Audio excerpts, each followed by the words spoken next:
إذ قال يوسف لأبيه يا أبت إني رأيت 11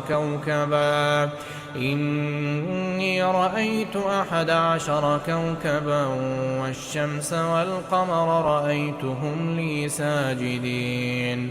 قال يا بني لا تقصص رؤياك على إخوتك فيكيدوا لك كيدا إن الشيطان للإنسان عدو مبين. وكذلك يجتبيك ربك ويعلمك من تأويل الأحاديث